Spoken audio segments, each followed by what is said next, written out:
वह banner fire के सामने बैठी थी। गोल दायरे में लकड़ियाँ लगी थी, बूंद बूंद गिरती चिंगारियाँ मानो कोई तारा टूट टूट कर गिर रहा हो।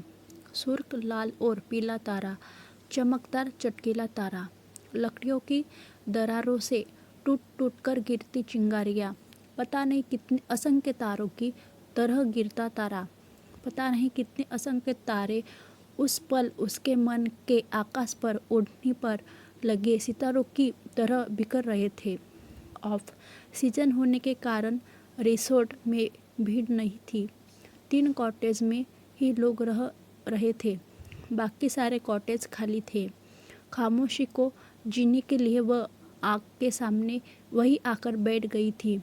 धीमे धीमी गिरती ओस की बूंदें, गुनगुनाती हवा और भीतर का चुपता सन्नाटा। माहौल भी एक इश्क की तरह होता है, लबालब भर देता है। एहसासों से चारों ओर अंधेरा था, केवल रिसोर्ट के पीले बल्ब की रोशनी से लकीरें खींच रही थी। पहाड़ों पर रात जल्दी हो जाती है। कोहरे ने पहाड़ों की हर तरह को ढक लिया था। हरियाली का केवल आभास हो रहा था। तब लगा खामोशी भी रुला सकती है। होठों पर एक गीत आ गया। बावरा मन देखने चला एक सपना। जब भी शहर के भागदौड़ उसके मन प्राणों को निस्तेज करने लगती है, वह चली जाती है पहाड़ों पर। उसने उसकी बहन से सुना था कि उसे पहाड़ों से प्यार है। न जाने हर बार इसी आस से कि शायद किसी रास्ते पर चलते हुए मुलाकात हो जाए। बस एक बार वह यह भी जानती है कि सामने आ भी गया तो शायद वह पहचान ही नहीं पाए। 15 वर्षों का अंतराल कम नहीं होता, खासकर जब किशोरावस्था को लांग जवानी का एक पड़ाव पार हो चुका हो। उसने शाल को कसकर लपेट लिया। ठंड काफ़ी थी। अभी कुछ देर और बैठनी चाहती है वो। उसने रिसोर्ट के चौकीदार को इशारे से बताया। बस खिड़कियों से एक दूसरे को देखने भर का इश्क था उसने बीच। कभी बात तक नहीं हुई, मिलने का तो सवाल ही नहीं उठता था। उसके सरकारी फ्लैट के कमरे की खिड़की के ठीक सामने उसके कमरे की खिड़की थी, जहाँ से दोनों के खुले बरामदे दिखते। उसी खिड़की के पास बैठा वह पढ़ता रहता था। एक बार उसकी बहन के साथ उसके घर गई थी, तब देखा था कि उसकी स्टडी टेबल खिड़की के पास ही लगी थी। पढ़ाकू भैया को उसकी बहन फौरन कमरे से बाहर खींच लाई थी। दोनों की नज़रें मिली थी। वह चाहने लगी थी आशीष को, और सच कहे तो उसकी प्रेरणा बन गया था वह। जितनी देर तक वह पढ़ता, वह भी पढ़ती। कुछ बहने की धुन जगाती थी उसने उसके भीतर।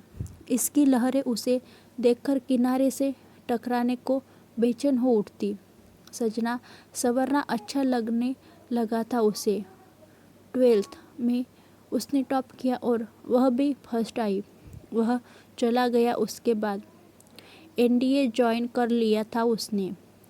पापा रिटायर हो गए और वह वहाँ से आ गई। न जाने क्यों उसके बाद वह किसी से प्यार नहीं कर पाई। बहुत समझाती खुद को कि वह एक सपना था। उसके बावरे मन का ख्वाब जो कब का हवा के साथ बहकर उड़ चुका है। भूल चुका होगा वह उसे। खिड़कियों से नज़ारों का टकराना भी क्या किसी को याद रख सकता है। टू ठहरी बावरी सपनों में जीती है।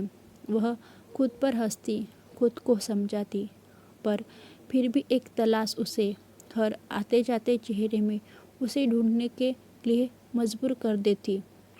चौकीदार, थोड़ा गर्म पानी चाहिए।